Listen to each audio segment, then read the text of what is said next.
Halo semuanya, selamat datang kembali di channel Alur Cerita ini. Sebelum kita mulai jangan lupa untuk tekan tombol like dan subscribe, agar kalian bisa selalu update cerita-cerita seru dan menarik di channel ini. Mari kita game on. Bab 381. Pada saat ini, di punggung Bukit Bunga Persik, Feng Jiu pertama-tama mengatur agar 4 kultivator inti emas dapat tinggal di sini sebelum dia berjalan ke halaman tempat dia meletakkan kayu jiwa dewa.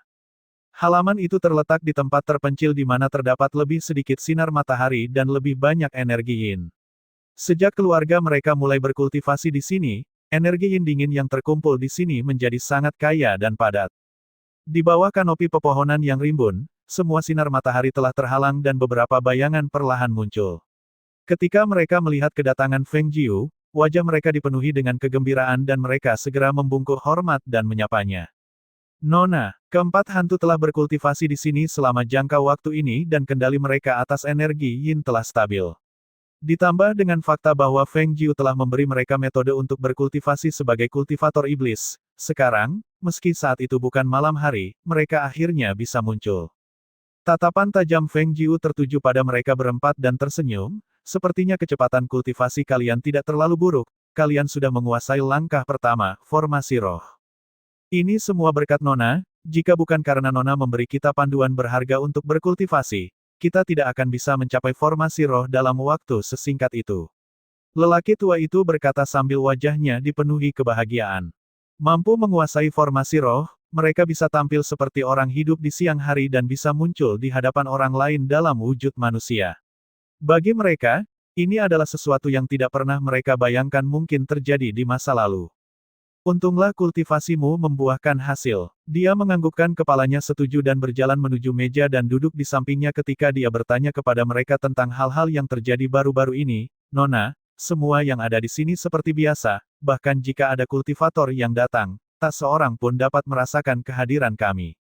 Tetapi, lelaki tua itu berhenti sejenak dan melanjutkan, orang tua yang menyapu lantai itu, tidaklah sederhana.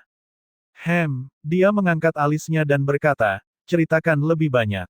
Nona berkata bahwa kami dapat bergerak dengan bebas di sekitar punggung Bukit Bunga Persik, jadi pada malam itu juga, kami berkeliling dan kebetulan kami bertemu dengan lelaki tua itu.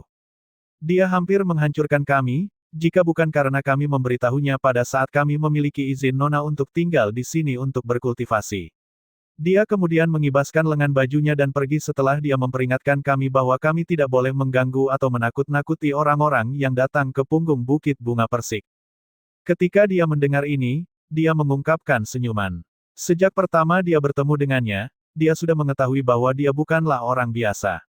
Aura yang dia pancarkan sangat bersih dan bahkan dia tidak bisa menebak tingkat kultivasinya.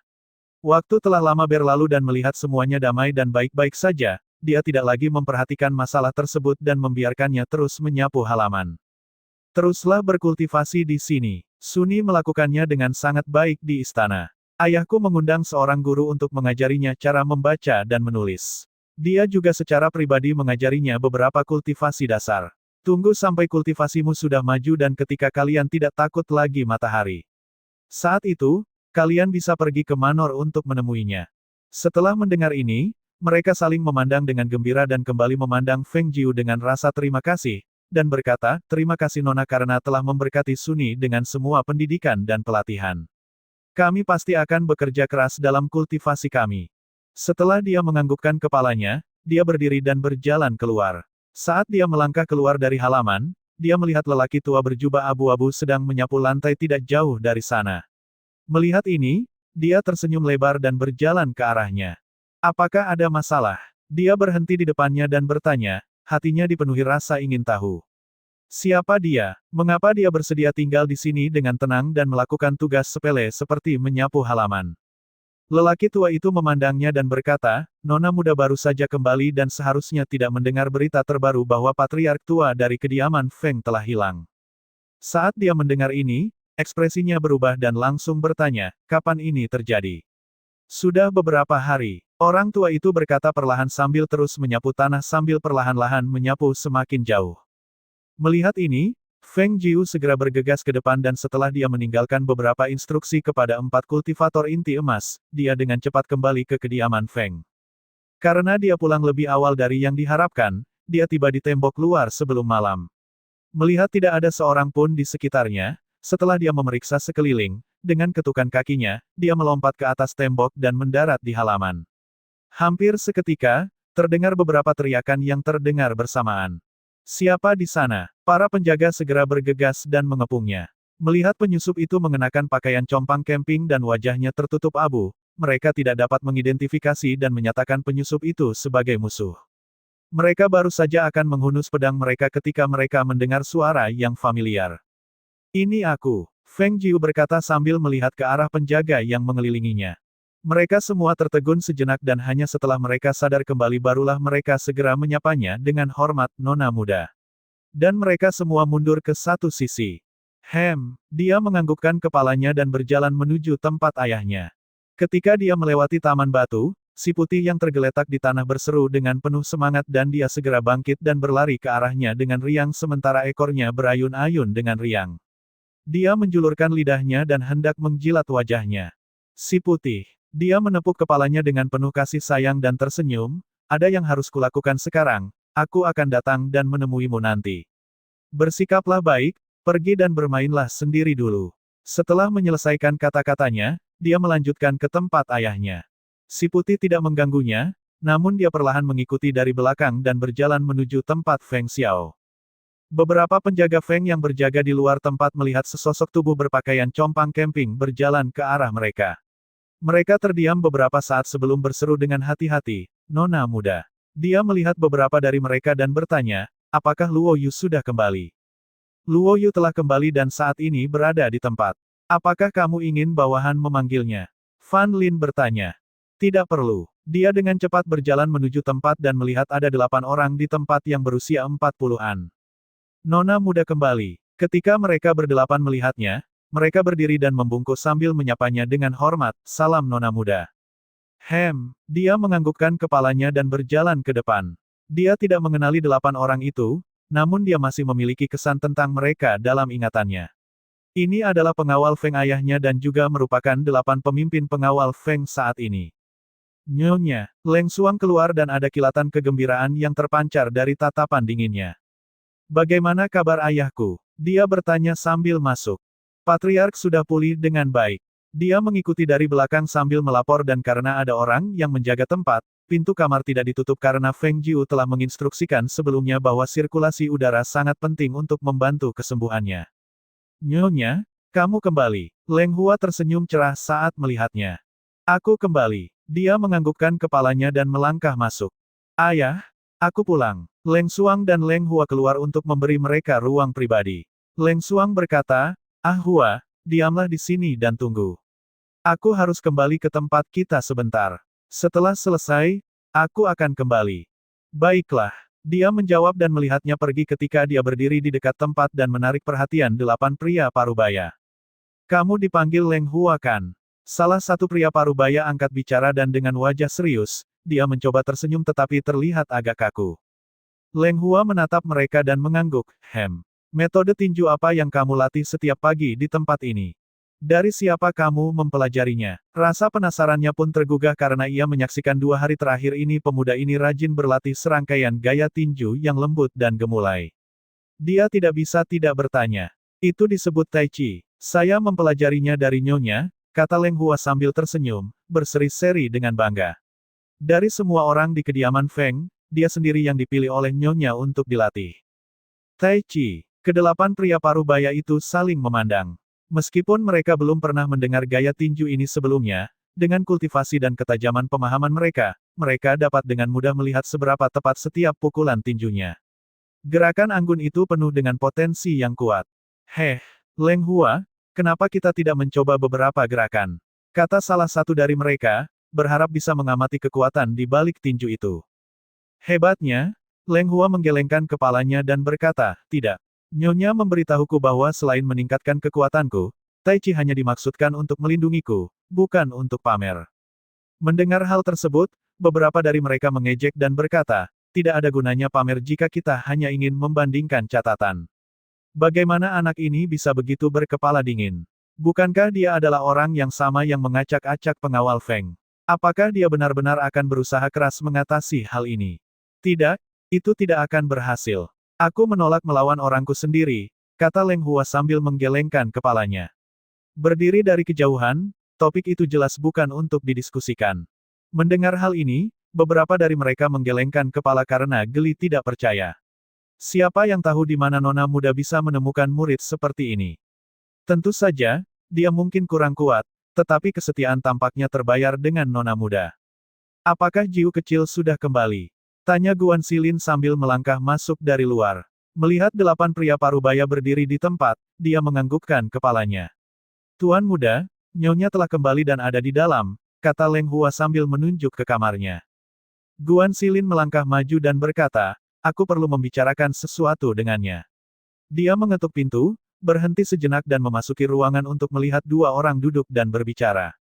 Ayah, Jiu kecil, Xilin, ayo duduk, ajak Feng Xiao sambil menunjuk ke tempat di sampingnya. Kakak, berita apa yang kamu miliki tentang batu giok itu? Tanya Feng Jiu. Ayahnya sudah memberitahunya tentang apa yang terjadi malam itu, dan baginya, mereka hanya membawa kakeknya, membiarkan semua orang di kediaman Feng tidak terluka, jadi mereka mungkin tidak akan melakukan apapun padanya. Tapi mereka terseret ke dalam apa? Mengapa mereka datang ke sini untuk menculik kakeknya? Mengingat kehebatan kakeknya, penculik ini pasti memiliki kekuatan yang luar biasa. Dia benar-benar yakin bahwa mereka bukan dari negeri kemuliaan matahari. Aku membawanya ke pasar gelap dan masih belum mendapat kabar, kata Guan Xilin. Informasi seperti ini membutuhkan waktu untuk sampai kepada kita.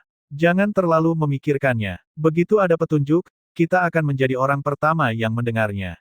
Saat dia berbicara, dia melihat ke arah Feng Jiu dan berkata, Luo Yu bilang kalian berdua mengalami sedikit kesulitan, tapi aku senang melihat kalian kembali dengan selamat. Apa yang kalian pikirkan saat mencoba menghadapinya? Kultivator emas. Apa yang akan terjadi pada ayah jika terjadi sesuatu? Memang, kata Feng Xiao, Jiu kecil, mulai sekarang kamu harus berpikir 2 kali. Jangan ikut campur dalam urusan seperti ini. Lagi pula, kamu belum sekuat itu. Jika Luo Yu telah mati, tak seorang pun akan menyalahkanmu. Kamu sedang bermain-main dengan kekuatan yang jauh lebih besar. Kamu bertaruh dengan hidup dan mati, dan kami tidak bisa mengkhawatirkan hal seperti itu lagi, kata Feng Xiao sambil menegurnya dengan sungguh-sungguh, berharap dia akan mengingat kesulitan mengerikan yang dia alami. Mudah-mudahan, dia akan tahu lebih baik di lain waktu. Ya, aku mengerti, katanya sambil tersenyum bersalah. Dengan wajahnya yang berlumuran tanah, dia tampak seperti anak kucing nakal yang tertangkap sedang bermain lumpur, dan Feng Xiao tidak bisa menahan senyum. Sambil menggelengkan kepalanya karena khawatir, dia berkata, kau benar-benar membuat dirimu kacau, nona muda. Sebelum kita membahas hal lain, cepatlah kembali ke kamarmu dan bersihkan dirimu. Baiklah kalau begitu, aku akan pergi ke kamarku, katanya sambil tersenyum dan bangkit berdiri. Mengetahui bahwa nyawa kakeknya sepertinya tidak dalam bahaya, hatinya bisa tenang. Di matanya, tugasnya adalah menjaga keluarga Feng. Dia harus mencari tahu siapa yang menculik kakeknya dan apa alasannya. Feng Jiu merasa meskipun masalah ini terjadi secara tiba-tiba, namun hal ini bukan tanpa peringatan. Mungkin, petunjuk bisa ditemukan di kamar kakeknya, dan semua ini mungkin bisa terungkap. Sesampainya kembali di kamar, dia melihat Leng Xuang sudah menyuruh seseorang memanaskan air untuknya, jadi dia melepas pakaian usangnya, membilas wajahnya, dan masuk ke dalam bak mandi. Saat dia berendam, dia merasakan setiap otot di tubuhnya rileks.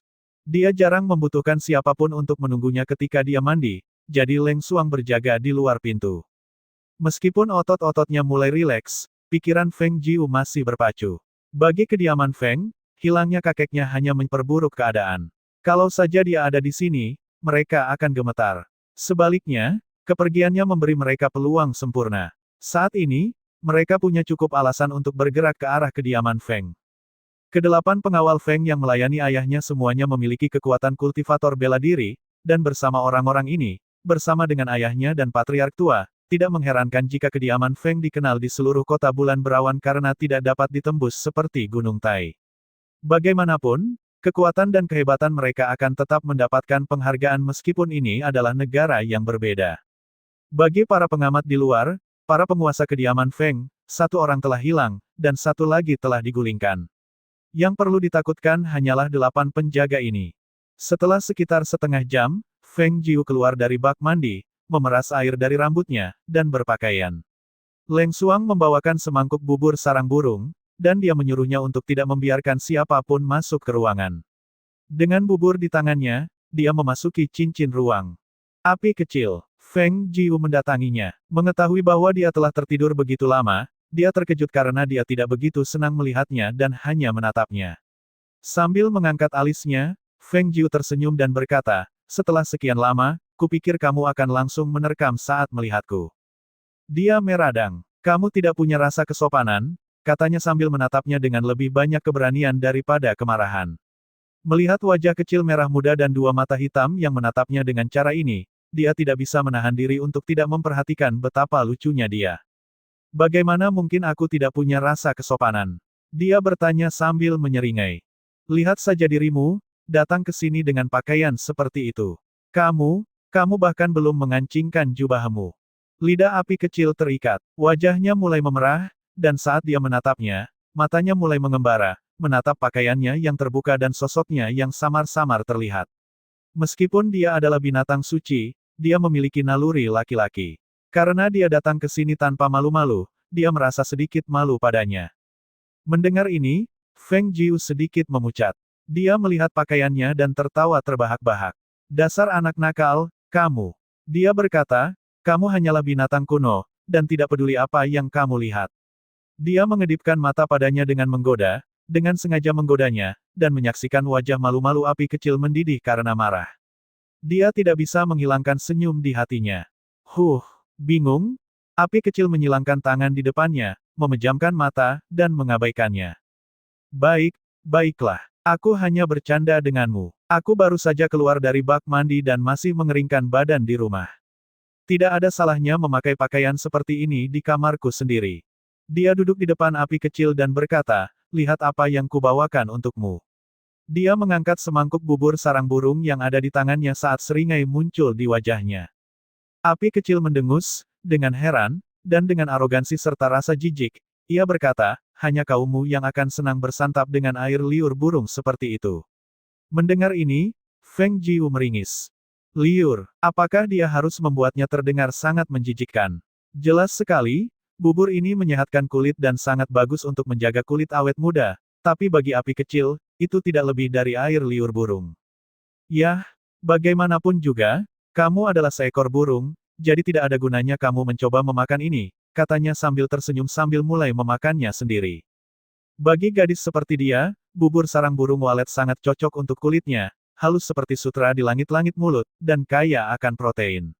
Hanya karena dia tidak mau memakannya, bukan berarti itu akan sia-sia. "Api kecil, bagaimana perasaanmu? Apakah kamu sudah pulih?" tanya Feng Jiu sambil memakan buburnya. Api kecil berbalik, meliriknya, dan berbicara dengan lembut, berkata, "Sepertinya begitu. Aku akan kembali ke diriku yang dulu dalam beberapa hari lagi."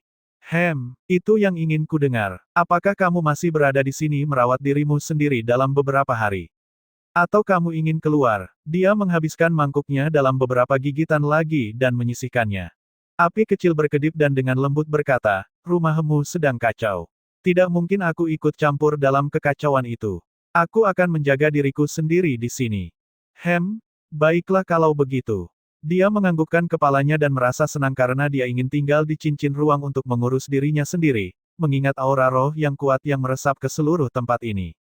Bagaimanapun, merawat dirinya sendiri akan menyelamatkan semua orang dari sedikit masalah. Namun wajahnya merah padam selama ini, dan sepertinya ada sesuatu yang tidak beres. "Apa kamu baik-baik saja? Kenapa wajahmu merah sekali? Ulurkan tanganmu agar aku bisa melihatnya." Anak kecil nakal ini seharusnya tahu kapan dia merasa sakit kan? "Tidak, aku baik-baik saja." Dia menarik tangannya ke belakang dan mendorongnya ke belakang. Melihat ekspresi rasa bersalah di wajahnya, Feng Jiu mengangkat alisnya dan bertanya, "Kamu baik-baik saja? Jika kamu baik-baik saja, lalu apa yang membuatmu merasa bersalah?" "Siapa bilang aku bersalah?" "Oh, tidak." Dia menyeringai ketika dia memandangnya, melihatnya sebagai anak manusia yang pemberani dan sulit diatur.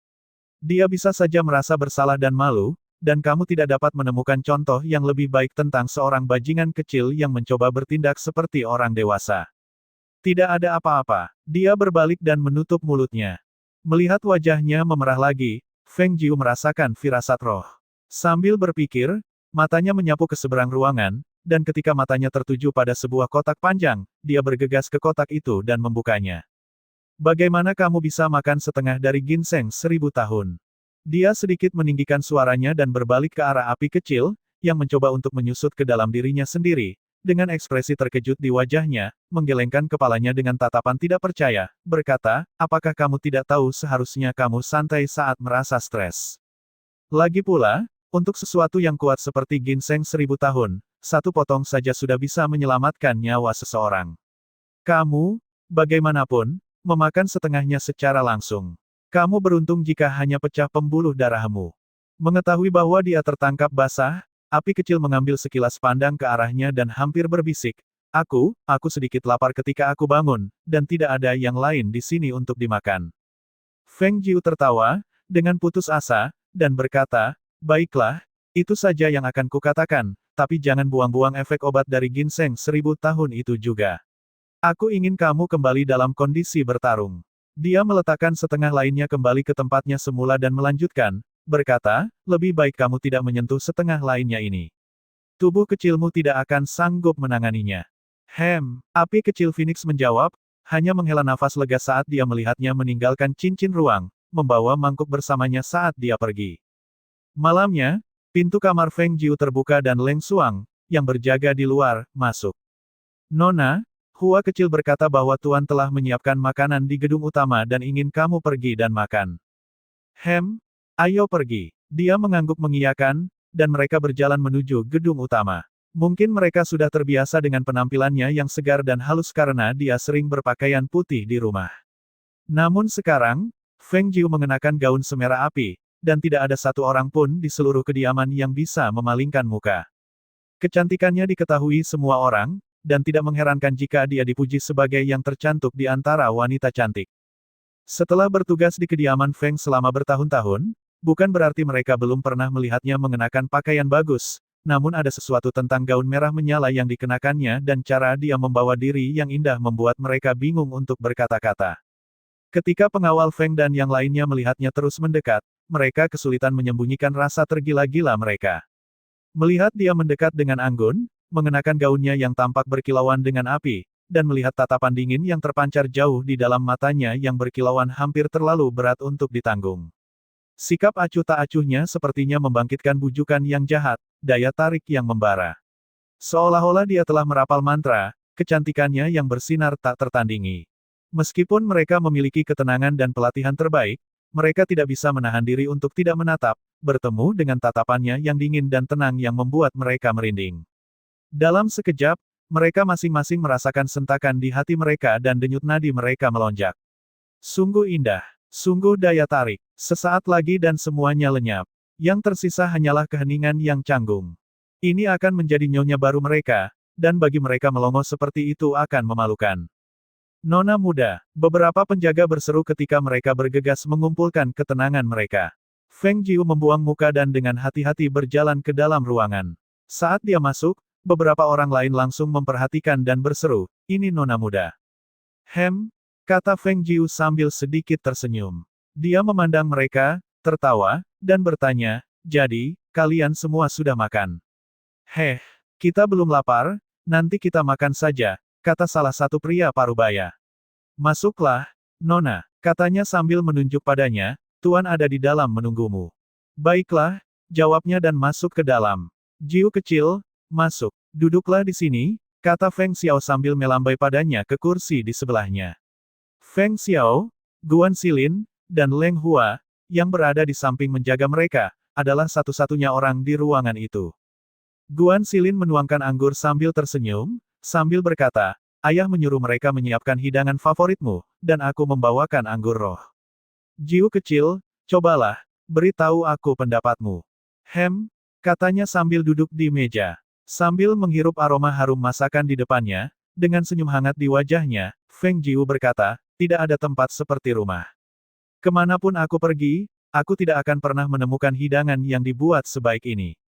Baiklah, makanlah sebanyak yang kamu mau, kata Feng Xiao, sambil mengambil sepotong daging dan menjatuhkannya ke dalam mangkuknya. Akhir-akhir ini kamu terlalu sering berlarian dan menjadi kurus seperti garu. Ya, ya, katanya sambil mengambil sepasang sumpit dan menyantap makanannya. Di meja makan, mereka bertiga hanya membicarakan urusan sehari-hari. Baru setelah mereka menyelesaikan makan malam mereka dan Leng Suang membersihkan peralatan makan mereka, barulah mereka mulai membicarakan bisnis.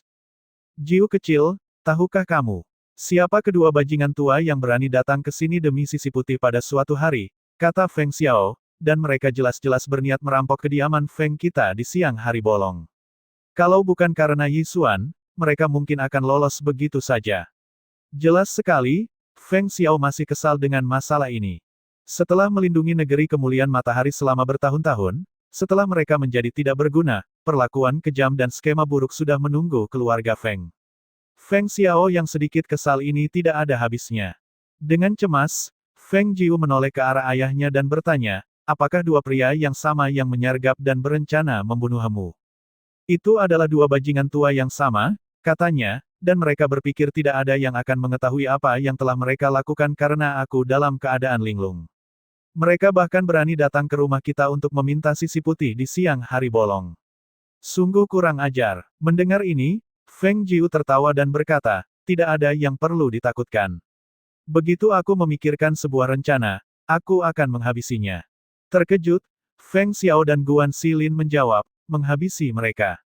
Mereka berdua adalah kultivator bela diri. Aku khawatir membunuh mereka tidak akan semudah itu.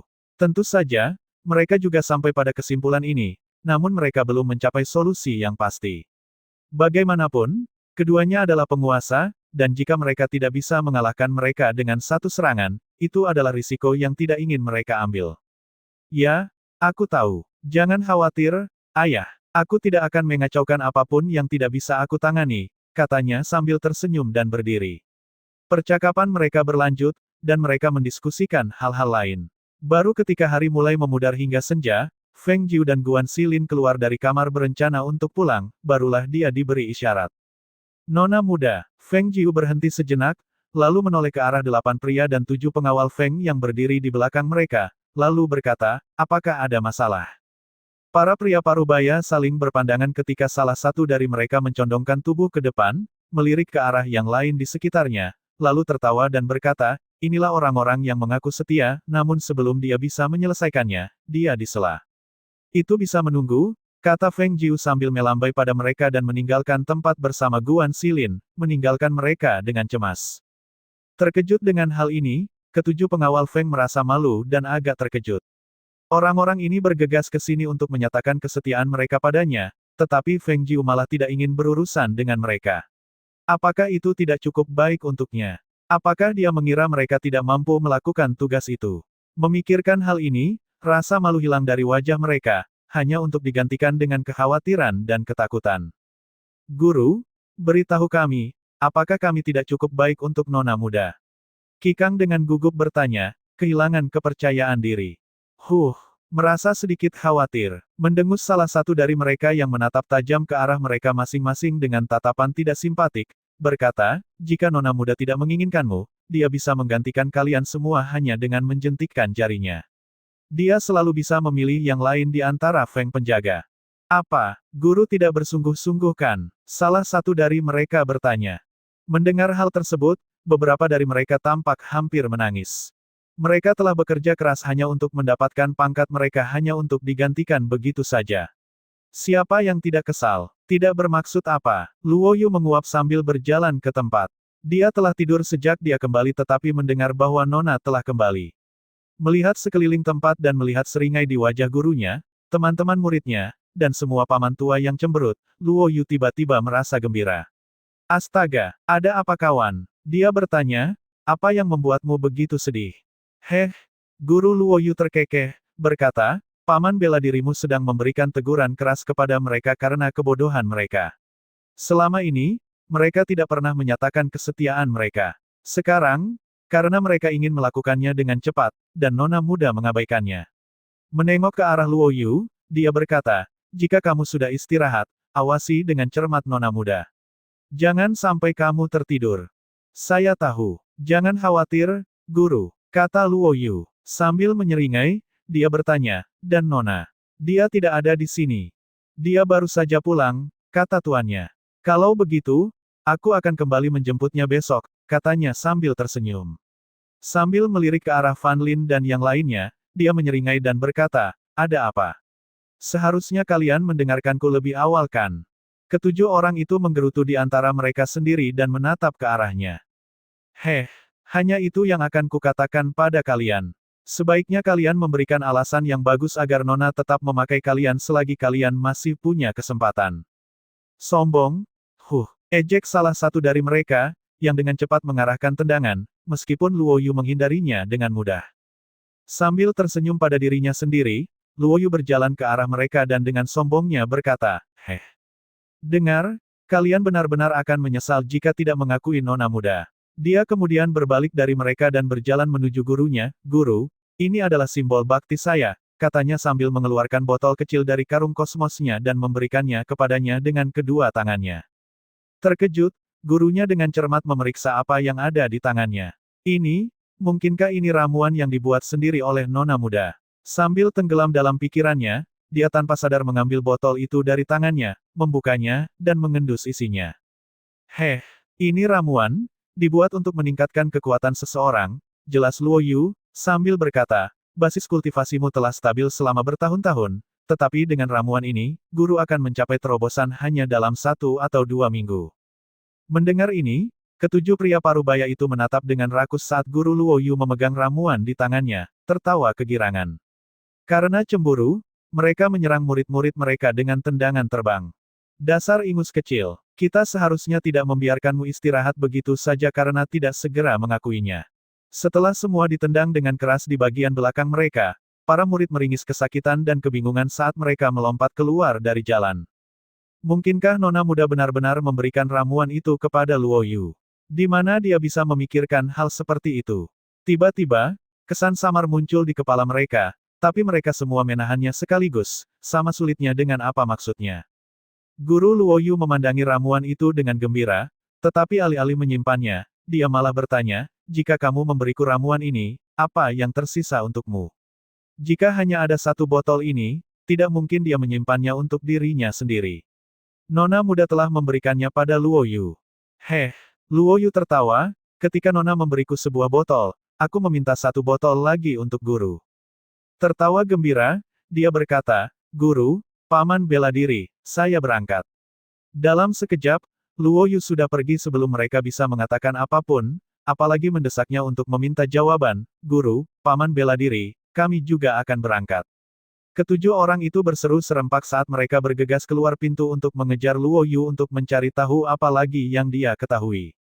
Dasar orang-orang brengsek. Mereka menggelengkan kepala dan beberapa dari mereka menghela nafas panjang. Melirik penuh kerinduan pada ramuan di tangan guru Luo Yu, salah satu dari mereka berseru dengan iri, anak muda Luo Yu itu sungguh perhatian. Tentu saja, kata guru Luo Yu sambil tertawa bangga, apakah kamu mengharapkan sesuatu yang kurang dari salah satu muridku? Sambil tersenyum lebar, dia berkata kepada beberapa dari mereka, dengan kalian yang berjaga di sini, aku akan masuk dan menyampaikan sepatah kata kepada Tuan Patriark dan kemudian melihat apa yang bisa dilakukan oleh ramuan ini. Tentu, lanjutkan. Jangan khawatir, kami sudah menyiapkannya. Kata salah satu dari 7 orang itu. Yang lain mengangguk dan tersenyum. Baiklah, kata guru Luo Yu saat dia memasuki ruangan. Setelah melapor kepada Feng Xiao, dia kembali ke tempat tinggal mereka untuk melakukan latihan kultivasi yang serius. Sedangkan Feng Jiu, setelah kembali ke tempat dan memberikan beberapa instruksi kepada Leng Xuang, dia kembali ke kamarnya untuk berlatih kultivasi.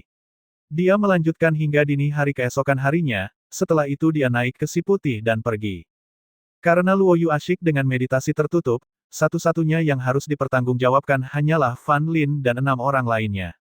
Setelah mereka bertemu Luo Yu malam itu dan setelah dia memberitahu mereka bahwa Nona adalah dokter hantu, mereka semua bergegas menemui tuan mereka untuk mengkonfirmasi. Ketika berita luar biasa Luo Yu terungkap, mereka tercengang. Tak satu pun dari mereka bisa tidur sekejap pun malam itu. Bangun pagi-pagi keesokan harinya untuk berjaga-jaga, siapa lagi yang mereka lihat selain Feng Jiu yang pergi bersama Si Putih. Menurutmu kemana Nona akan pergi pagi ini? Salah satu dari mereka bertanya, dan meskipun mereka belum menyatakan kesetiaan mereka, sekarang mereka tahu dia adalah dokter hantu, mereka semua sangat ingin berlutut di hadapannya. Meskipun mereka sangat bersemangat, sayangnya, Nona memiliki hal-hal yang lebih penting untuk diselesaikan. Dia bahkan tidak mengajak Leng Xuang. Apa menurutmu dia baik-baik saja pergi keluar sendirian? Ada lebih dari beberapa pasang mata yang menatap ke arah kediaman Feng. Siapa yang tahu apa lagi yang bisa terjadi? Mengapa kita tidak memeriksanya? Tidak, itu tidak akan berhasil, kita tidak diperintahkan untuk melakukan hal itu, jadi kita tidak akan mengejar Nona, karena itu tidak dibenarkan, kata Fan Lin sambil menggelengkan kepalanya. Berhenti sejenak, lalu dia berkata, mengapa kita tidak pergi menemui guru bela diri kita?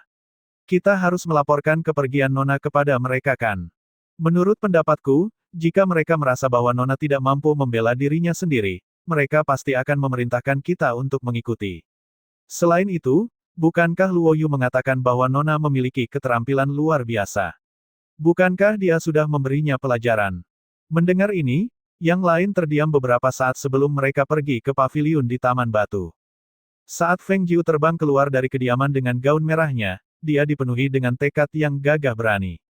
Si Putih dan Feng Jiu menunjukkan sosok yang mengesankan saat mereka berlari kencang di jalan di bawah cahaya pagi. Apalagi sekarang, ketika kediaman Feng sedang mengalami masalah, mata dari berbagai kekuatan di seluruh kota telah mengawasi mereka dengan napas tertahan. Melihat Feng Jiu menuntun kudanya keluar seperti itu di pagi hari sungguh membingungkan.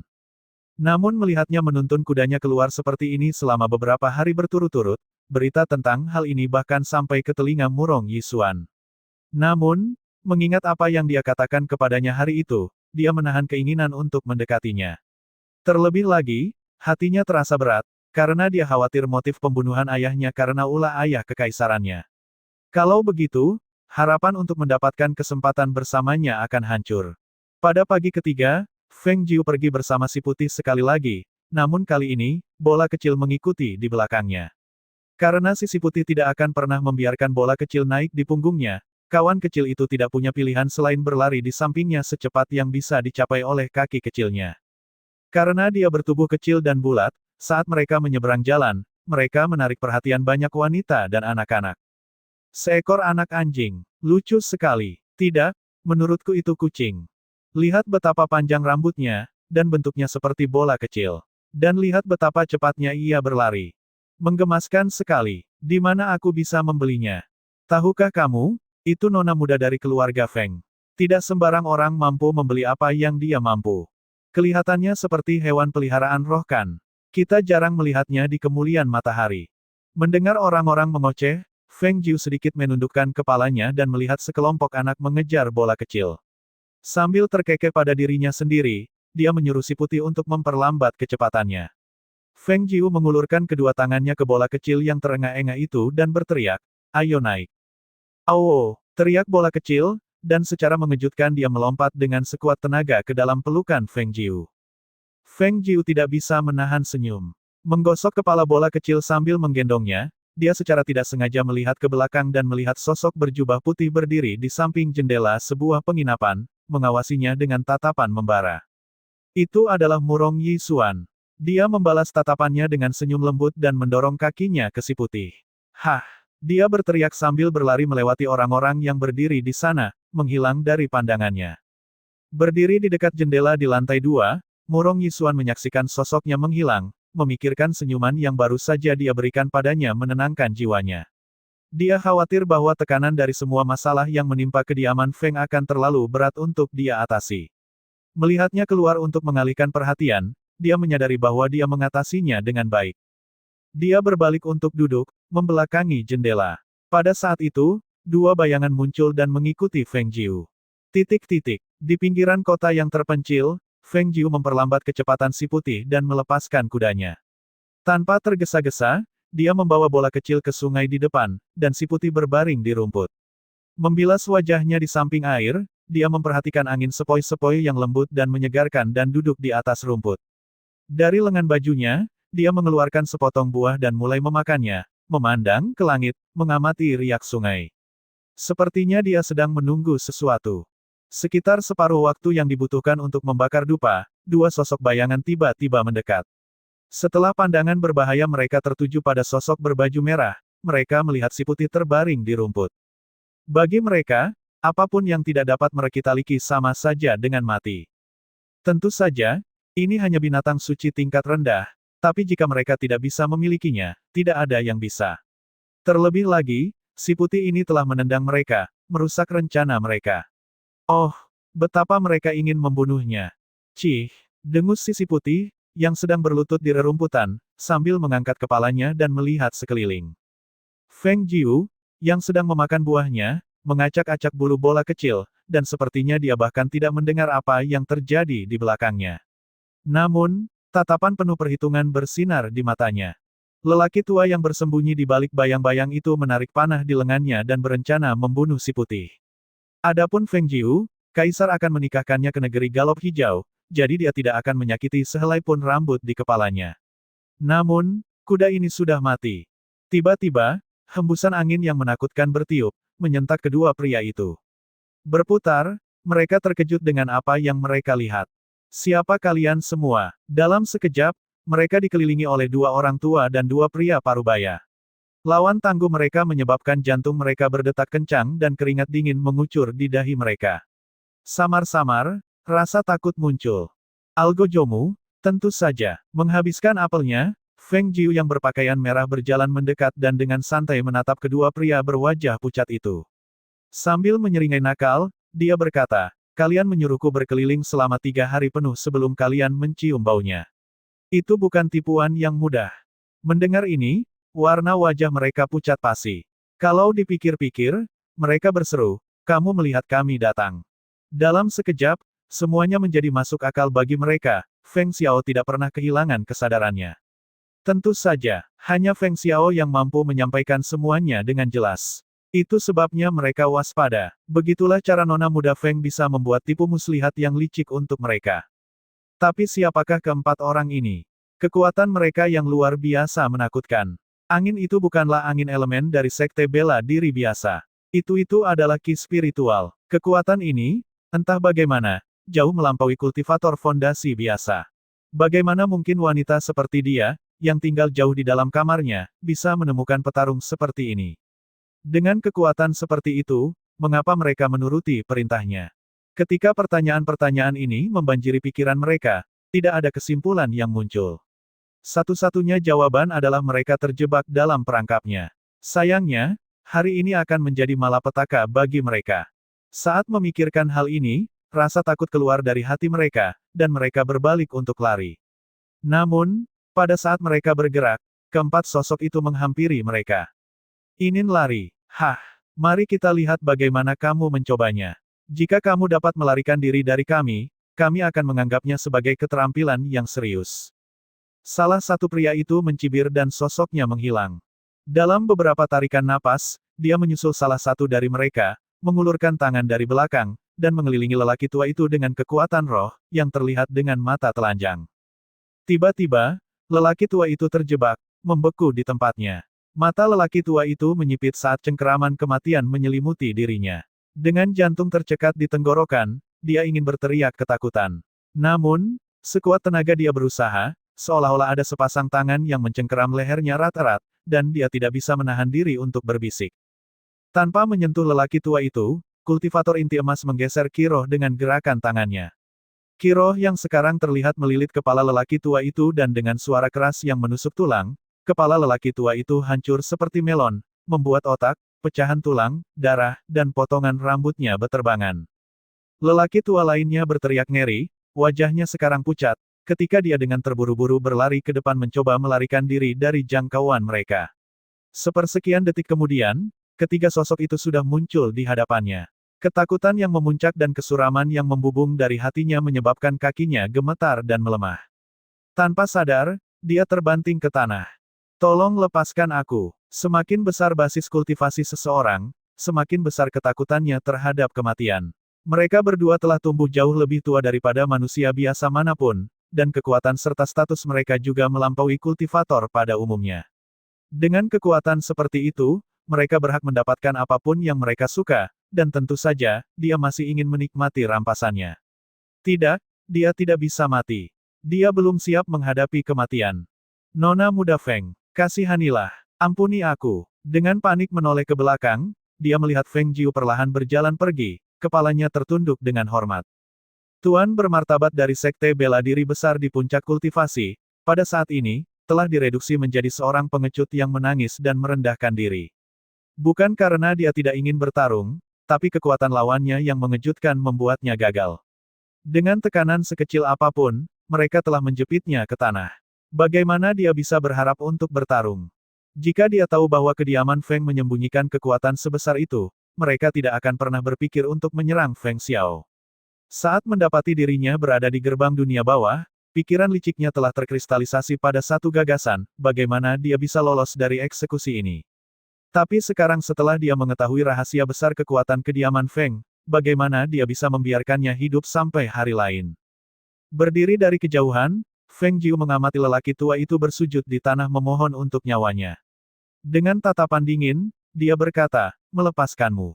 Jika aku mengampunimu, siapa yang akan mengampuni keluargaku? Jika bukan karena kegigihan ayahku untuk hidup, dia akan mati di tanganmu. Katakan padaku, bagaimana caranya aku mengampunimu? Mendengar ini, hati lelaki tua itu bergetar dan dia memohon, Nona muda Feng. Itu bukan niat kami. Jujur saja, itu bukan niat kami. Kami hanya mengikuti perintah Murongbo. Kami tidak ingin membunuh Jenderal Feng, sejujurnya. Jujur saja, kami tidak mau. Kami terpaksa. Bahkan sebelum dia bisa menyelesaikan kalimatnya, Feng Jiu telah berbalik. Pada saat itu juga, sepasang tangan menutupi pelipisnya, dan dengan bunyi gemertak yang keras, lelaki tua itu terjatuh, mati seperti paku pintu. Setelah kamu membersihkan zombinya, kembalilah ke punggung bukit bunga persik, kata Feng Jiu sambil menaiki sisi putih, sambil menggendong bola kecil dan berlari kembali menuju kota. Setelah berhari-hari mengembara keliling negeri bersama si putih untuk menjerat mereka ke dalam perangkapnya dan menghabisi nyawa mereka, besok, dia akhirnya bisa menikmati istirahat yang sangat dia butuhkan. Melihat Feng Jiu kembali begitu cepat, penjaga itu terkejut. Melangkah maju untuk membungkuk dan menyapanya, dia tersenyum dan berkata, Anda kembali lebih hari ini, Nona muda. Dia mengangguk sambil tersenyum sambil meletakkan bola kecil di tanah. Kemudian, dia berkata kepada penjaga, bantu aku menyiapkan sesuatu yang bagus untuk sisi putih dan bola kecil. Baik, Nona, jangan khawatir, saya akan segera menyiapkan sesuatu, katanya sambil tertawa dan membungkuk sambil membawa sisi putih dan bola kecil pergi. Melihat dia pergi, dia menuju ke tempat utama. Melihat para penjaga ayahnya yang setia berdiri tegak di tempat, dia mengangguk kepada mereka dan masuk ke dalam. Jiu kecil, kamu pulang lebih awal hari ini. Ayahnya berkata dengan heran sambil makan semangkuk bubur obatnya. Feng Jiu berjalan ke meja dan duduk, sambil tersenyum, aku punya kabar baik yang ingin kuberitahukan padamu ayah. Teh, Nona, kata Leng Hua yang sedang melayani Feng Xiao sambil menuangkan secangkir teh dan meletakkannya di hadapannya. Terima kasih, katanya sambil menatapnya dan mengangguk sambil tersenyum. Mengambil bubur dari mangkuknya, Feng Xiao menyeka mulutnya dan meletakkan mangkuk itu di atas meja. Jadi, kabar baik apa ini? Dia bertanya sambil menatapnya dengan rasa ingin tahu. Sambil mengerucutkan bibir untuk menyesap cangkirnya, dia berkata, orang-orang itu sudah mati. Terkejut, dia mengerjap karena terkejut ketika secercah cahaya tampak bersinar dari matanya. Menurunkan suaranya, dia bertanya dengan penuh minat, kedua bajingan tua itu. Mereka sudah diurus, kata Feng Jiu sambil tersenyum ramah. Mulai sekarang, katanya dengan santai, ayah tidak perlu khawatir mereka akan datang ke sini atau menyabotase kita lagi. Dan kita telah membuat Murongbo terlatih-tatih, untuk saat ini. Kita telah membunuh 2 burung dengan 1 batu. Betapapun buruknya keadaan yang mereka alami, Feng Jiu tampaknya menangani masalah ini hampir tanpa berpikir 2 kali. Mendengar dia mengatakan ini dan melihat semangat di matanya, Feng Xiao tidak bisa menahan tawa, berseru, bagus. Luar biasa, bagus. Hahaha, ini luar biasa. Dalam kegembiraannya, dia telah melupakan luka dalam yang dideritanya, dan sambil tertawa, dia bergidik ketika dadanya terasa sakit. Ayah, kamu masih belum sehat, kata Feng Jiu sambil memutar matanya, kecewa karena dia tiba-tiba terlalu bersemangat, lupa bagaimana cara menghemat energinya. Menggosok dadanya dengan satu tangan dan menarik napas, dia menghela nafas panjang. Aduh, kata Feng Xiao, kalau saja kakekmu ada di sini, berita ini akan lebih enak didengar. Jangan khawatir ayah, kata Feng Jiu sambil menghiburnya dengan lembut, pada saat ini, tidak ada berita yang lebih baik. Berpikir sejenak, Dia kemudian berkata, "Oh, ayah, saya ingin melihat ke tempat tinggal kakek. Saya rasa kakek mungkin mengenal penculiknya atau mungkin ada beberapa petunjuk yang tergeletak di sekitar." Feng Xiao menganggukkan kepalanya dan berkata, "Ya, lakukan sesukamu. Aku belum sembuh sepenuhnya, jadi aku serahkan masalah ini padamu." Melihat bagaimana Feng Jiu menangani masalah ini dengan begitu cepat dan tegas, terlepas dari masalah yang mereka hadapi, Feng Xiao tahu bahwa dia bisa memulihkan kedamaian di kediaman Feng, dan itu merupakan penghiburan besar baginya. "Aku akan menangani urusan ini, ayah.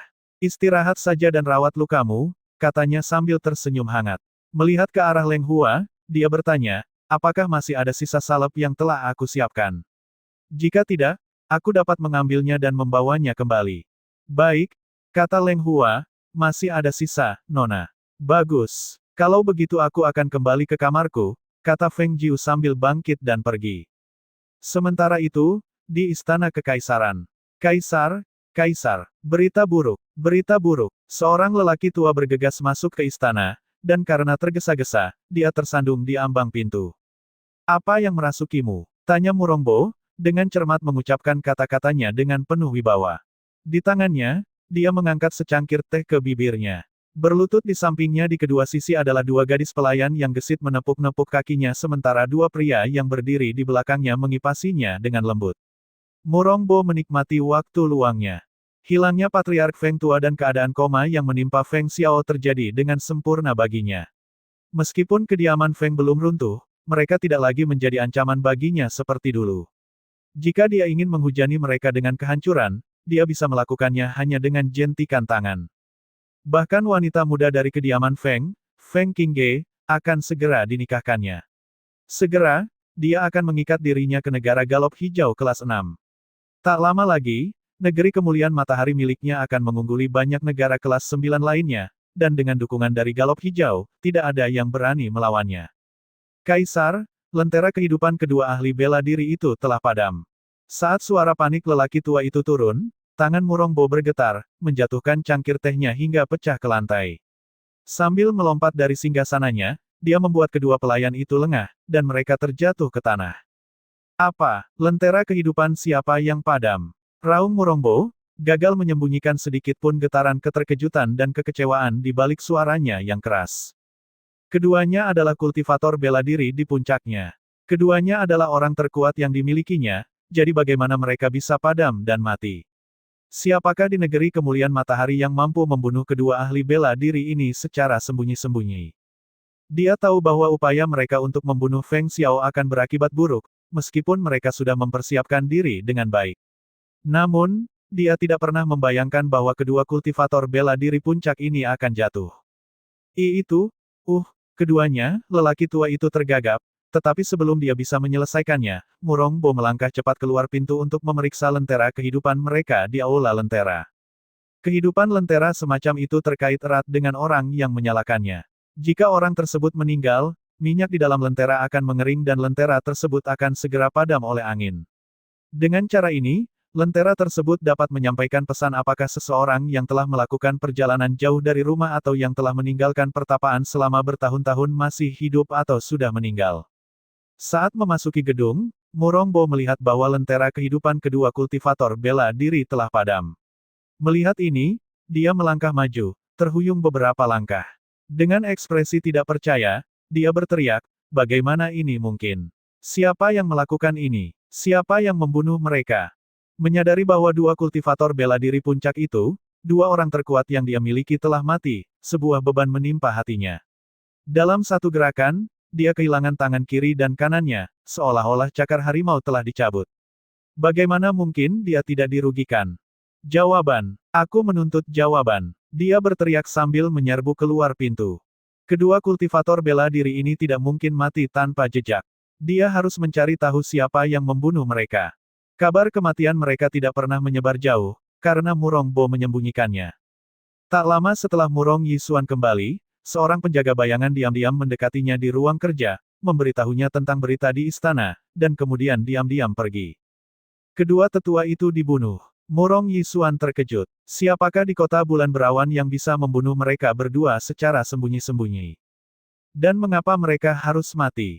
Merasa terganggu dengan hal ini, dia menyadari bahwa, entah kenapa, ketika dia mendengar keduanya terbunuh, hal pertama yang dia pikirkan adalah kediaman Feng. Mungkinkah 8 kultivator bela diri yang menjaga kediaman Feng telah membunuh mereka? Sambil mengamati seluruh kota bulan berawan dalam benaknya, ia menganggap bahwa jika ke-8 orang itu tidak bertanggung jawab dalam pembunuhan ini, maka mungkin mereka mati di tangan musuh asing. Tapi, kekuatan mana yang akan datang ke negeri kita hanya untuk membunuh keduanya, mengingat kita tidak punya musuh di luar negeri? Jelas bukan itu jawabannya. Kediaman Feng, mungkinkah mereka melakukan ini? Feng Jiu sekarang dapat berkonsentrasi untuk menyembuhkan luka dalam ayahnya dan menyiapkan ramuan khusus untuknya. Dengan bantuan pengobatan roh, Feng Xiao dapat pulih dengan cepat. Tampaknya hari-hari tenang mereka hancur terlalu cepat. Pagi itu, sebuah pesawat mewah mendarat di gerbang istana, menarik rasa penasaran dan kekaguman banyak orang yang melihatnya. Mendengar keributan itu, Murongbo bergegas keluar menyambut para pengunjung. Melihat sosok agung yang turun dari kapal, dia segera menyambutnya dengan penuh rasa hormat dan bertanya dengan penuh hormat, "Yang mulia, putra mahkota negeri Galop Hijau, saya kira." Mengenakan brokat mewah, Niteng berdiri dengan tangan terlipat di belakang punggung. Sambil melirik ke arah Murongbo yang berdiri di hadapannya, dia bertanya dengan nada terhormat yang mengisyaratkan statusnya yang terlahir baik, "Dan kamu pastilah Kaisar Kemuliaan Matahari, Murongbo." "Ya, itu saya, tuan rumah Anda yang rendah hati," jawabnya tanpa ragu-ragu. Di hadapannya, dia tidak berani mengklaim kedaulatannya, sehingga dia menurunkan status yang dia gunakan untuk memperkenalkan dirinya. "Yang mulia, seorang pangeran dari negara kelas 6, jauh melampaui dia." Baginya, meskipun Murongbo adalah kaisar seluruh negara, hal itu tidak ada gunanya jika dibandingkan dengannya. Apalagi, dia diam-diam melirik ke-8 orang di rombongannya dan hampir jatuh. Ke-8 dari mereka adalah kultivator abadi, tentunya dengan kekuatan yang tak ternilai. Dengan sekali pandang, Murongbo bisa merasakan potensi mengintimidasi mereka, membuatnya berkeringat dingin. Benar saja, para kultivator abadi berjarak beberapa level dari para kultivator mistik. Memikirkan hal ini, dia segera menguatkan dirinya dan berkata, "Yang mulia telah melakukan perjalanan jauh. Datanglah ke istana dan istirahat. Malam ini, saya, Murongbo yang rendahan, akan menyiapkan pesta bagi Anda untuk merayakan kedatangan Anda." Gumam Niteng dengan sedikit anggukan saat dia masuk melalui gerbang istana yang dipimpin oleh Murongbo. Pesawat mewah di belakang mereka tidak menyusut dan dibiarkan tetap diparkir di gerbang istana untuk dikagumi oleh penonton dan orang yang lewat. Memasuki tempat dalam istana, Murongbo secara pribadi memimpin pangeran ke kamar istana yang telah disiapkan untuknya dan berkata, "Kami tahu Yang Mulia akan mengunjungi kami kapan saja, jadi saya memerintahkan pelayan saya untuk menyiapkan kamar ini untuk Anda, sehingga masa tinggalmu di sini bisa menjadi lebih kenyamanan." Niteng melihat sekeliling ruangan istana dengan santai, namun tanpa berkomentar banyak tentang akomodasinya. Dia menoleh ke arah Murongbo dan bertanya, "Berita apa yang kamu punya tentang lamaran pernikahanku dengan nona muda kediaman Feng yang dikirim oleh pelayanku?" Mendengar ini, Murongbo buru-buru menjawab, "Aku segera pergi ke kediaman Feng untuk memberitahu mereka tentang kunjungan pelayanmu, tapi Feng Xiao dan nona muda mempunyai pemikiran yang berbeda. Namun, akhir-akhir ini masalah menimpa keluarga Feng. Feng Xiao jatuh koma setelah percobaan pembunuhan dan kepala keluarga Feng tua menghilang. Pada titik ini, kediaman Feng ditahan oleh nona muda sendirian, dan aku yakin mereka berada di ambang kehancuran. Aku yakin bahwa nona muda dipenuhi rasa syukur mengetahui bahwa dia tidak kehilangan kasih sayang yang mulia ini. Untuk pesta yang mulia malam ini, saya akan mengirim seorang pelayan untuk mengundangnya ke sini ke istana untuk menemani yang mulia." Oh, kenapa aku belum pernah mendengar hal ini? Mendengar bahwa gadis yang sangat cantik ini menghadapi kesulitan seperti itu dan terpaksa menyokong seluruh keluarga di atas bahunya yang halus, menarik hati sanubarinya dan dia bertanya kepada Murongbo dengan suara pelan, "Dan kamu sudah tahu siapa yang melakukan ini?" Murongbo menyeka keringat dingin di alisnya dan berkata, "Tidak, kami tidak tahu siapa yang melakukan ini, tetapi jika saya harus menebak, saya akan mengatakan bahwa itu adalah agen asing. Feng Xiao adalah seorang jenderal hebat di sini, di negara kemuliaan matahari, jadi dia pasti punya beberapa musuh lama. Nona muda Feng Qingge adalah wanitaku, jadi kamu harus memperlakukan urusannya dengan sangat penting." "Ya, ya, tentu saja," jawabnya cepat, merasa sedikit pusing. "Yah, pesta sudah menanti. Tidak akan terlalu banyak orang lain yang hadir, selama dia ada di sini untuk menemani Yang Mulia. Seru Murongbo sambil memberi isyarat agar dia beristirahat. Ya, aku akan undur diri sekarang, kata Niteng sambil menundukkan kepalanya, berbalik, dan pergi. Begitu Murongbo pergi, seorang pria parubaya berpakaian hitam melangkah maju dan bertanya, "Tuan, haruskah saya pergi ke kediaman Feng untuk menyelidikinya?" Karena mereka telah ceroboh, ia dan tuannya telah mengetahui rahasia gelap Feng Jiu tanpa pertarungan, dan hal ini membuatnya sangat khawatir.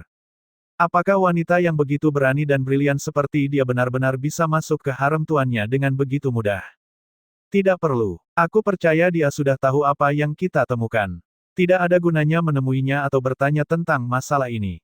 Pada akhirnya, bagaimanapun juga, dia adalah milikku, jadi mengapa harus bertindak terburu-buru? Kata Niteng dengan rasa percaya diri, seolah-olah dia memiliki keyakinan teguh bahwa Feng Jiu akan menjadi miliknya, tidak peduli apapun rintangannya. Benar saja, seperti yang dia katakan, berita dengan cepat menyebar ke seluruh kota bulan berawan tentang kedatangan putra mahkota negara Galop Hijau ke negara kemuliaan matahari. Bagi semua orang dan siapapun, jelas bahwa kunjungannya berkaitan dengan nona muda Feng Qingge, yang kabarnya telah tersebar sejak lama. Jelas, ini bukanlah kejutan bagi siapapun. Namun, mereka tidak pernah menyangka bahwa dia akan menganggap penting Feng Qingge karena dia hanya akan menjadi salah satu dari sekian banyak pendampingnya. Lalu mengapa dia melakukan perjalanan jauh demi kepentingannya? Rupanya, dia sangat berarti baginya. Perkembangan ini sepertinya hanya menambah ketegangan dan keingintahuan orang-orang yang melekat pada klan Feng setelah koma Feng Xiao dan hilangnya patriark tua. Bahkan seorang permaisuri tetaplah seorang selir, dan perbedaan gelar hanya ada karena dia akan menjadi permaisuri putra mahkota negeri Galop Hijau. Klan Feng tidak berniat membiarkan Feng Qingge menjadi selir sampingan, namun, di sisi lain, dia adalah satu-satunya yang tersisa di keluarga. Mengingat pangeran negeri Galop Hijau datang sendiri hanya untuk menemuinya, apa yang akan dilakukan Feng Jiu? Apapun pilihan yang diambilnya, drama akan tetap terjadi. Namun, penduduk kota bulan berawan hanyalah penonton. Melompat dari tempat duduknya dengan ekspresi kesusahan dan tatapan marah di matanya, Murong Yisuan berteriak, "Apa katamu? Putra mahkota negeri Galop Hijau ada di sini." "Betul Tuan," kata penjaga yang membawakan berita tersebut, kedatangannya telah menyebar ke seluruh kota bulan berawan. Putra mahkota negeri Galop Hijau datang dengan sebuah pesawat, dan pesawat itu masih terparkir di luar gerbang istana. Kaisar secara pribadi mengundangnya ke istana, dan mereka mengatakan dia mengadakan pesta malam ini. Mereka mengatakan Kaisar bermaksud memanggil Nona Feng muda untuk menjadi pendampingnya malam ini. Mendengar hal ini, Murong Yisuan mengepalkan tangannya dengan marah, dan rasa marah serta kekhawatiran muncul dari dalam hatinya yang tidak bisa dia sembunyikan. Dia memanggil Qingge sebagai pendamping. Untuk putra mahkota negara Galop Hijau. Apa yang terjadi dengan ayahku? Apakah Qingge tidak lebih dari sepotong daging? Siapkan kereta. Aku akan ke istana, teriak Murong Yisuan, dan dengan lengan bajunya yang mengembang, dia bergegas keluar pintu. Sementara itu, di pasar gelap, Guan Xilin tertegun saat mendengar berita tersebut. Sambil memandang ke arah Bos Xian di pasar gelap, dia bertanya, "Apa? Maksudmu putra mahkota negeri Galop Hijau ada di sini?" Bos Xian mengangguk dan berkata, "Benar. Pesawatnya masih diparkir di luar gerbang istana. Kudengar dia ada di sini untuk menjemput Nona Feng muda." Saat dia berbicara, dia merendahkan suaranya sedikit dan bertanya dengan rasa ingin tahu, "Nona muda Feng mungkin belum pernah ke negeri Galop Hijau kan? Bagaimana dia bisa memikat putra mahkota negeri Galop Hijau untuk menjadikannya seorang bangsawan?" Selir samping. Selir samping. Raung Guan Xilin, hahaha. Masih tertawa, dia mencibir, bahkan jika dia menjadi permaisurinya, apalagi selir sampingnya, adik perempuanku tidak akan pernah merendahkan diri untuk bersamanya. Tentu, dia adalah pangeran negeri Galop Hijau, tapi dia masih belum cukup layak untuk adikku. Dan sekarang dia bersikeras ingin dia menjadi pendampingnya. Kamu pasti bercanda. Mendengar ini, Bos Xian terkejut dan tidak dapat memahami kegigihan Guan Xilin. Baginya, Nona Feng muda tidak lebih dari seorang gadis cantik, tetapi basis kultivasinya bahkan tidak layak untuk disebutkan. Lalu mengapa Guan Xilin bertindak seolah-olah Nona Feng muda sangat sulit dijangkau sehingga bahkan putra mahkota dari negara kelas 6 pun tidak layak mendapatkan perhatiannya? Mengapa tidak? Tiba-tiba, sosok merah gagah itu muncul di kepalanya. Mata Bos Xian menyipit, lalu dia tiba-tiba berteriak, apakah maksudmu Nona Feng muda adalah wanita milik dokter hantu? Wanita dokter hantu, kata Guan Xilin yang tertegun, tidak tahu harus tertawa atau menangis. Apa yang memberimu gagasan itu? Dia bertanya. Apakah aku salah? Tanya Bos Yan, jika klan Feng tidak ada hubungannya dengan dokter hantu, lalu mengapa dokter hantu menyuruh orang-orang merawat mereka dengan baik? Mengapa dia selalu mengirimi mereka ramuan? Dengan ketampanan dan temperamennya yang luar biasa, aku bisa melihat bagaimana dia bisa memikat bahkan dokter hantu. Laki-laki sangat menyukai kecantikan kan? Pada titik ini, Bos Yan terkekeh pada dirinya sendiri. Sebagai seorang pria, hal pertama yang dilihat dari seorang wanita adalah kecantikannya. Setelah hal itu menarik perhatian Anda mulai memperhatikan hal-hal lain. Meskipun, harus diakui, dia tidak dapat berbicara mewakili setiap pria di planet ini, dia dapat menyatakan fakta bahwa banyak pria yang seperti itu. Mendengar ini, Guan Xilin menyeringai dan menggelengkan kepalanya, lalu berkata, baiklah, cukup dengan tebakan liarnya. Aku harus pergi menemui adikku. Jika Pangeran Negeri Galop Hijau ada di sini, aku perlu memastikan dia mempunyai rencana untuk tindakan. Melihat Guan Xilin menuju pintu, Bos Yan berseru, jadi, apakah itu berarti Nona muda Feng tidak akan menerima tawaran putra mahkota untuk menjadi selir sampingnya? Hah, ejek Guan Xilin, dan tanpa berbalik dia berkata, dia tidak lebih dari seekor katak yang bernafsu pada daging angsa. Dengan berani keluar dari pasar gelap, dia berangkat menuju kediaman Feng. Sementara itu, di kediaman Feng, Nona muda, kata salah satu penjaga, putra mahkota negeri Galop Hijau telah tiba. Sepertinya dia bersungguh-sungguh dengan apa yang dia katakan tentang menginginkanmu sebagai selir sampingnya. Jika dia sudah muncul di istana kekaisaran dan ingin datang di sini, apa yang ingin kamu lakukan? Kecuali Luo Yu dan gurunya yang sedang melakukan meditasi tertutup, 7 orang lainnya pergi menemui Feng Jiu segera setelah mereka mendengar berita tersebut untuk melihat bagaimana dia akan menyelesaikan masalah. Dari apa yang mereka dengar, putra mahkota negeri Galop Hijau telah membawa 8 kultivator abadi yang sangat kuat dalam rombongannya, dan jika mereka bermaksud membawanya dengan paksa. Feng Jiu sedang sibuk menggiling bubuk obat di meja di tempat ketika mereka masuk.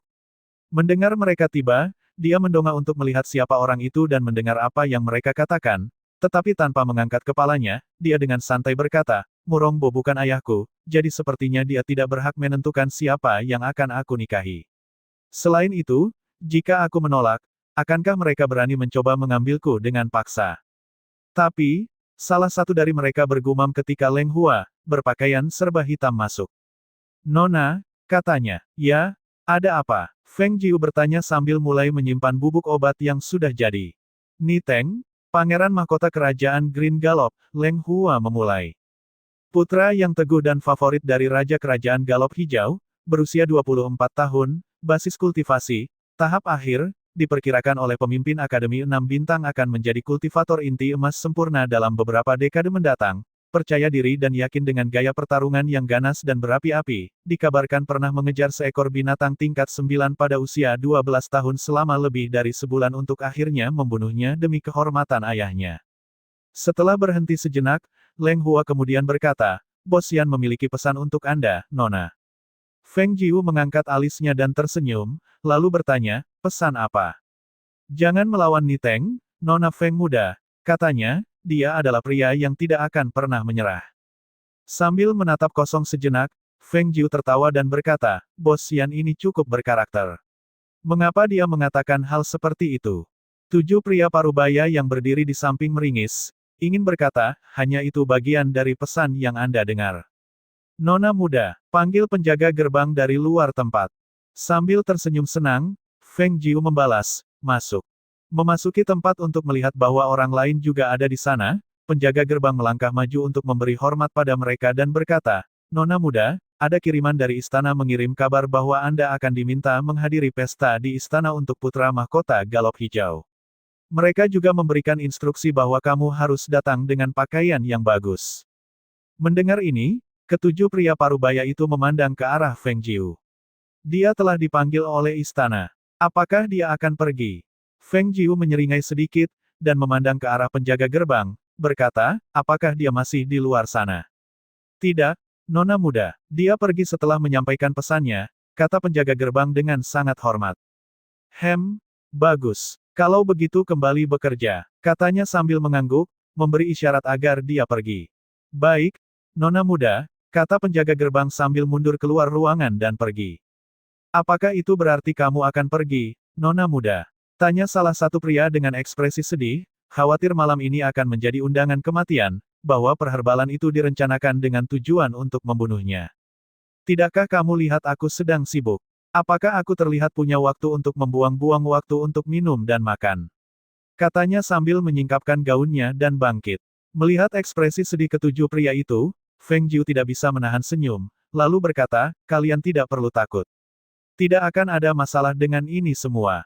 Segera, dia berjalan ke gedung utama untuk menemui ayahnya untuk memastikan ayahnya tidak khawatir begitu mendengar berita tersebut. Sementara itu, di istana, Murong Yisuan menyerbu ke dalam kamar istana ayahnya dan langsung bertanya, Ayah Kaisar, apakah kamu berniat menikahkan King Ge? Keluarga Feng sudah lama menolak pernikahan ini dan tidak berencana untuk menikahkan King Ge dengan putra mahkota Galop Hijau sebagai selir sampingnya. Apa mungkin ayah tidak memberitahunya tentang itu? Mendengar putranya menggunakan nada menginterogasi seperti itu, Murongbo mengamuk dengan marah, membanting tinjunya ke meja, dia meraung, sungguh kurang ajar. Beraninya kamu berbicara seperti itu kepada ayahmu.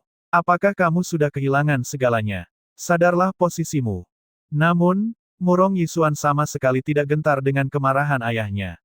Menurunkan pandangannya sedikit, ekspresinya, yang selalu menunjukkan kesopanan dan kehalusan, berubah menjadi gelombang kemarahan yang jarang terjadi ketika dia berkata, Ayah Kekaisaran, kamu tahu betapa sayangnya aku padanya, namun kamu tetap membuat rencana seperti itu, aku hanya ingin bertanya kepadamu, Ayahanda Kaisar, apakah aku masih seorang putra bagimu?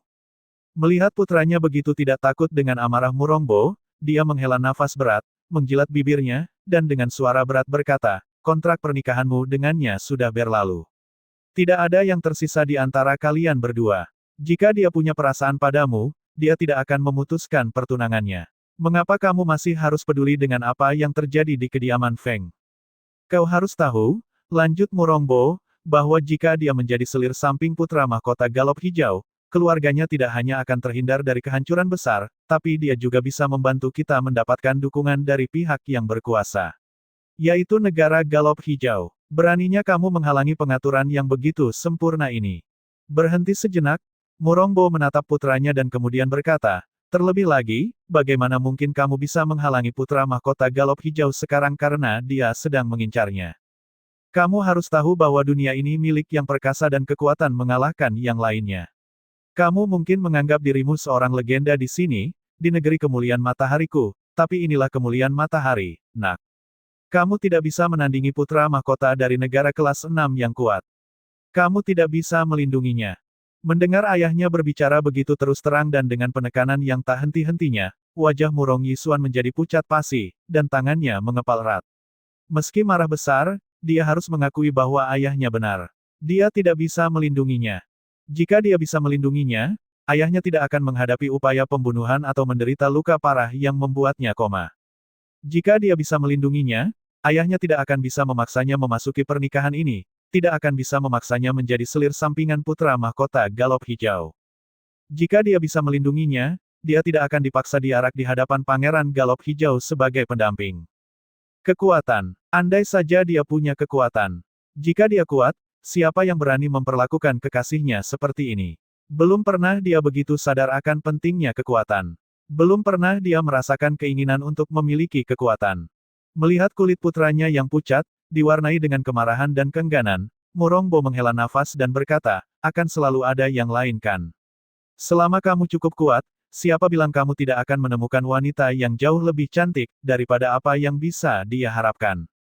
Mendengar ini, Murong Yisuan mengangkat kepalanya untuk melihat ke arah ayahnya, dan dengan nada serius, berkata, tidak ada yang bisa menandingi dia. Saat suaranya terdengar, dia berbalik dan berjalan keluar ruangan. Sambil mengerutkan kening, Murongbo memperhatikan putranya pergi. Khawatir dia akan pergi menemui putra mahkota Galop Hijau, dia menjadi resah dan mengikutinya. Hubungan dalam keluarga kerajaan sangat tipis seperti kertas, tapi dia sangat menghargai putra khusus ini.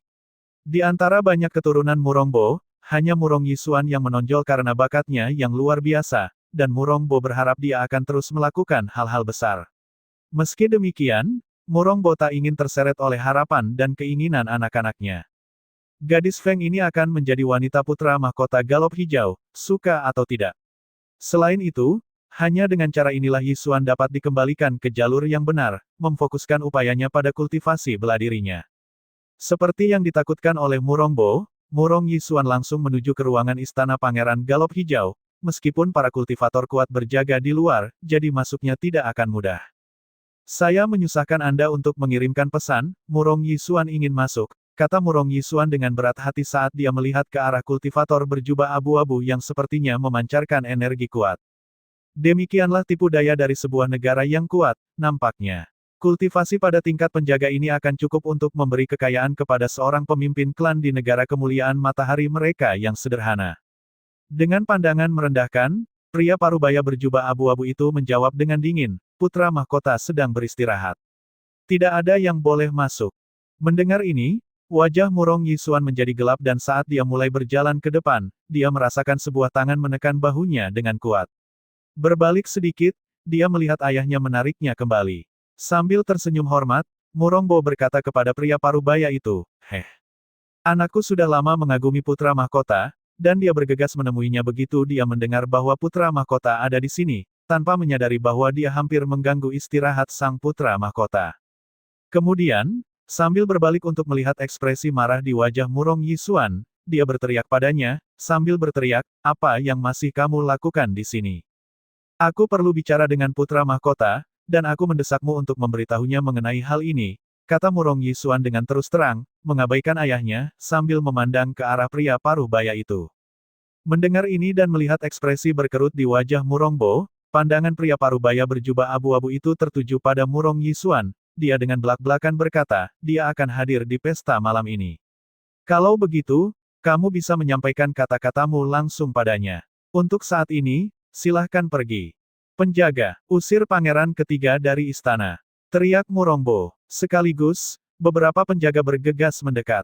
Namun karena tidak ingin memindahkannya secara paksa, mereka dengan hormat berkata, Pangeran ketiga, silahkan lewat sini. Melihat ini, wajah Murong Yisuan menjadi gelap. Menatap ke dalam ruangan istana, dia berkata dengan suara rendah, karena aku tidak bisa secara pribadi menyampaikan hal ini kepada putra mahkota Galop Hijau, aku menyampaikan pesan ini kepadamu sebagai gantinya, Feng Qingge, nona muda dari kediaman Feng, belum setuju untuk pernikahan ini. Semua usahamu sia-sia. Mengatakan ini, dia menjentikan lengan bajunya dan pergi dengan marah, mengabaikan ekspresi ayahnya yang tersiksa. Murongbo merasa seolah-olah api yang berkobar merobek indranya. Dia hampir mencapai kesepakatan dengan negara Galop Hijau, tapi usahanya akan dilumpuhkan oleh putranya sendiri. Dia akan membayarnya. Hehehe, jangan dengarkan dia dan omong kosongnya. Beritahu putra mahkota, yang mulia, bahwa pernikahan akan berjalan sesuai rencana.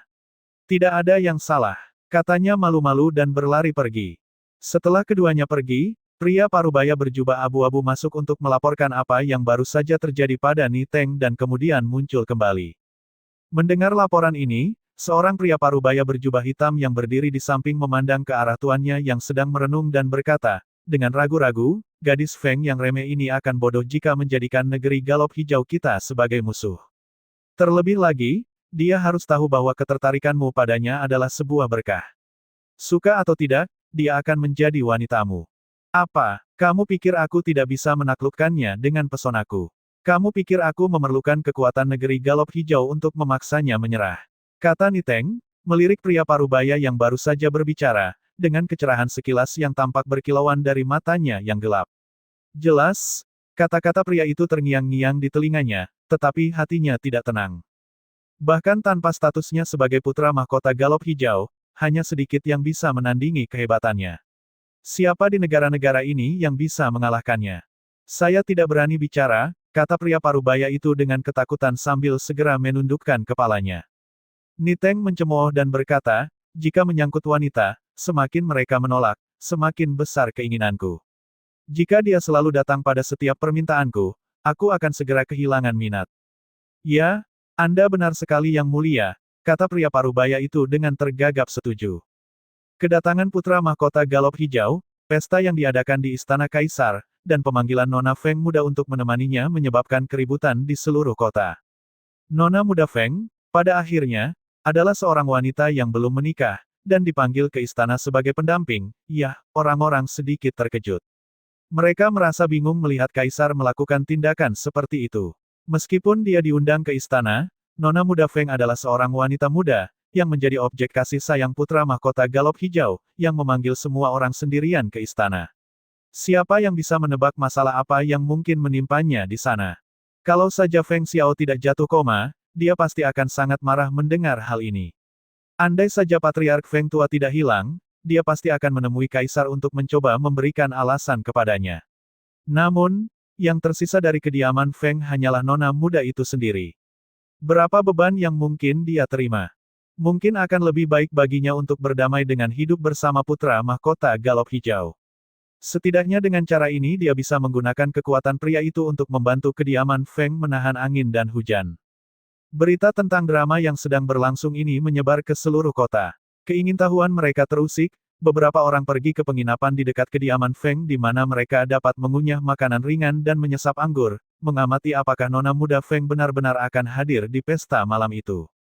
Namun, ketika hari mulai memudar dan jalanan mulai diterangi dengan lentera merah yang digantung di etalase toko penginapan, gerbang menuju kediaman Feng masih tetap tertutup rapat tanpa terlihat ada orang yang datang atau pergi. Hah, apakah kamu melihat Nona Feng muda pergi? Apakah kamu pikir dia sudah ada di istana? Tidak mungkin. Dia harus lewat sini untuk menuju ke istana, dan mereka bahkan belum membuka gerbang itu. Bagaimana mungkin dia sudah berada di istana? Menurutmu dia tidak melewatkan undangan istana kan? Melewatkan kan? Jika kaisar mengirimkan surat undangan, menurutmu apakah dia bisa menolak?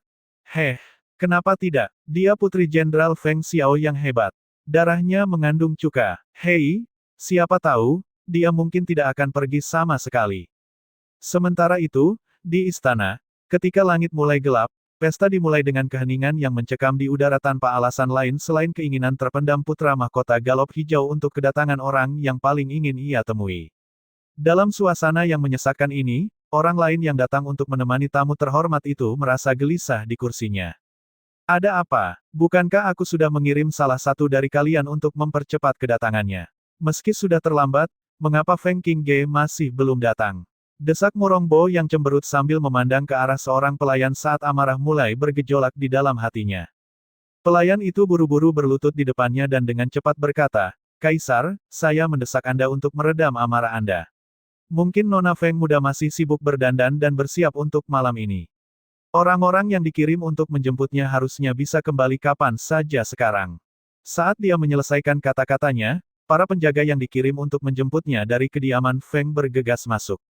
Terkejut, pelayan itu membungkuk di hadapan Murongbo dengan cepat berseru, "Kaisar. Mereka telah kembali." Murongbo melihat ke arah orang-orang yang baru saja bergegas masuk. Gagal melihat Feng Qingge masuk di belakang mereka, hatinya tenggelam, dan bukannya berjalan ke arah mereka, dia hanya bertanya, "Apakah kamu tidak membawa nona muda Feng di sini bersamamu?" Para penjaga berlutut, dan kepala penjaga berkata dengan gentar, "Kaisar, aku mendesakmu untuk meredam amarahmu. Kami pergi ke kediaman Feng untuk menjemput Nona Feng muda, tetapi..." Tak berani mengangkat kepalanya, kepala pengawal itu mulai terhuyung-huyung, takut menyelesaikan laporannya. Murongbo menghela nafas berat dan dengan kasar berkata, "Bicaralah. Kami pergi untuk menjemputnya, tapi kami bahkan tidak bisa masuk melalui gerbang kediaman Feng sebelum beberapa pengawal Feng keluar untuk memberitahu kami bahwa nona mereka tidak punya waktu untuk berpesta dan tidak mau bergabung dengan kami," kata penjaga itu ketika suaranya berubah menjadi gumaman.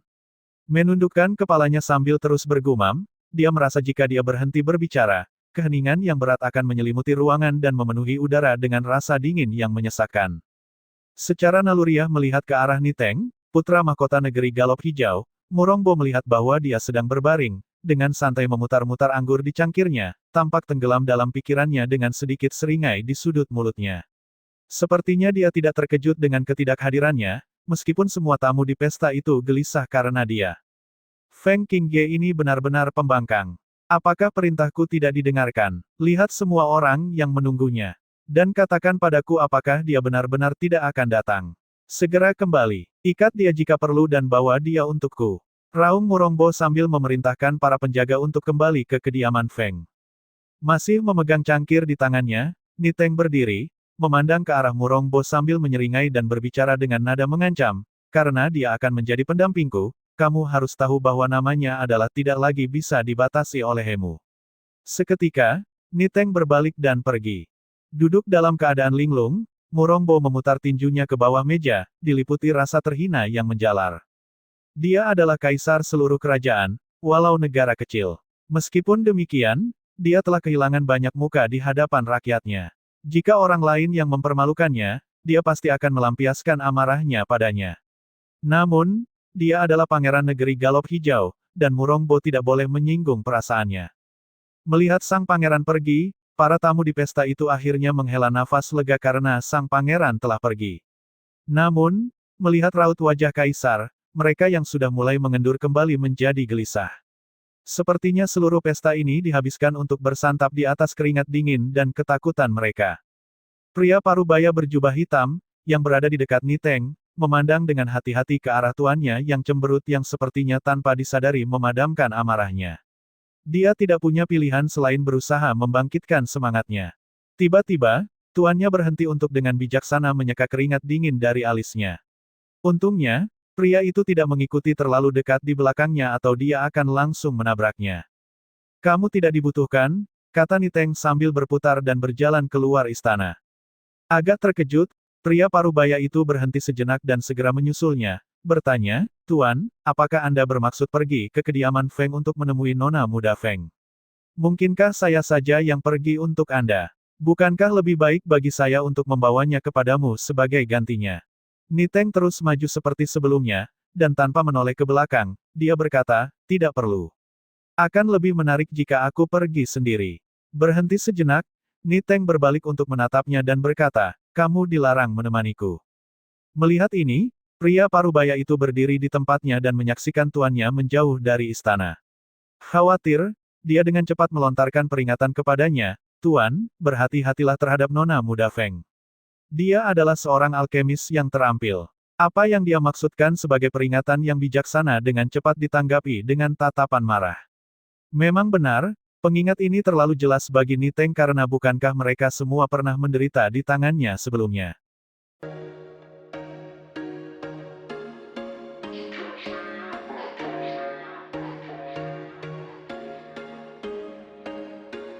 There was once a day that I would pray for you. I'd go and misbehave just so you'd notice too. Sneaking looks up and down from across the room. And damn, what a hell of a